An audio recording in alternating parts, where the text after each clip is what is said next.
बहुत ही अच्छा एक सैड सॉन्ग है। बहुत ही प्यार और आशीर्वाद मिलता है स्टेज के माध्यम से। जो भी हम सैड सॉन्ग गा देते हैं उसको बहुत प्यार और आशीर्वाद हमारे दर्शक की ओर से मिलता है। उसी अंदाज में आज फिर से गाएंगे, उसी तरीका से प्यार और आशीर्वाद मिलना चाहिए इस गाना को भी। कहेंगे एगो लड़की कहती है लड़का से अपना प्यार से,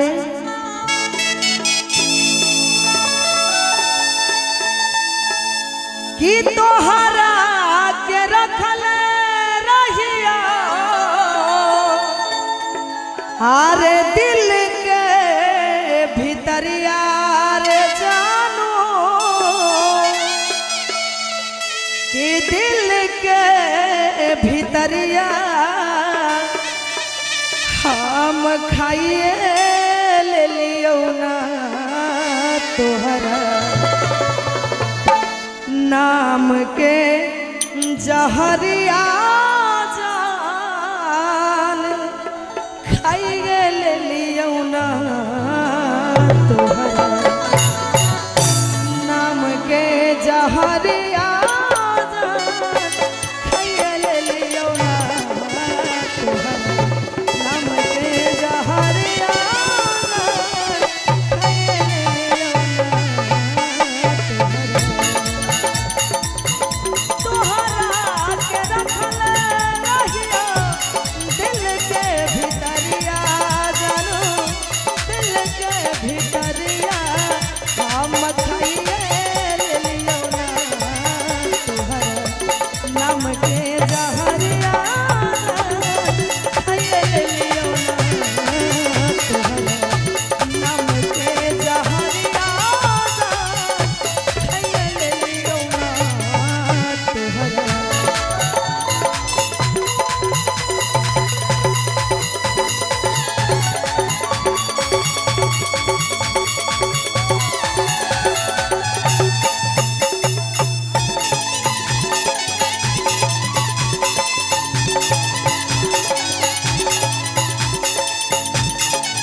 खैले राही क्रिया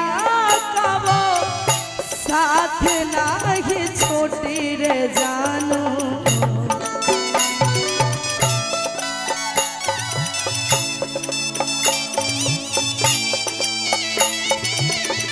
खैले राही क्रिया खैले राही क्रिया खैले राही क्रिया कबो साथ नाही छोटी रे जानू,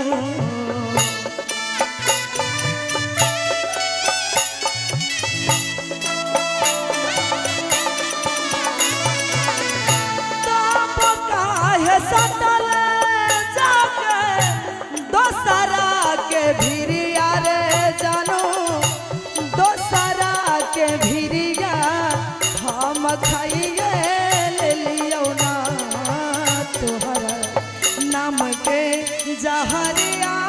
जान खाइए ले लियो ना तोहरा नाम के जहरिया जान खाइए ले लियो ना तोहरा।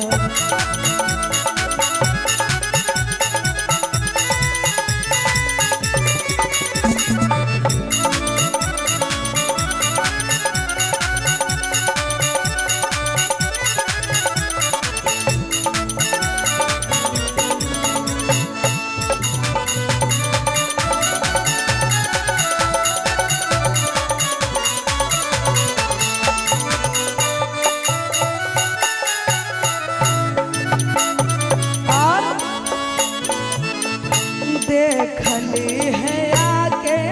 हमर अरथिया बउठा तौरे जानू,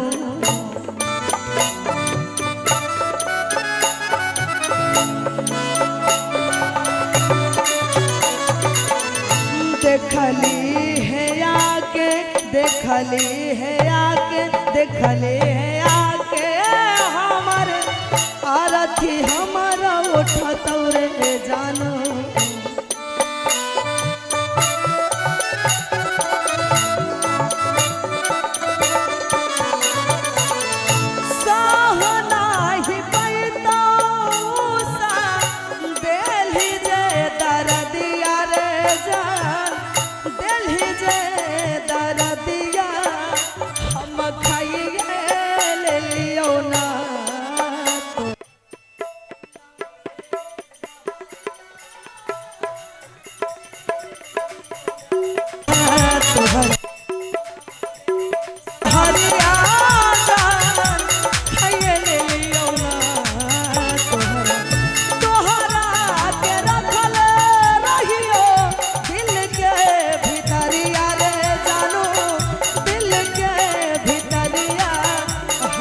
खाइए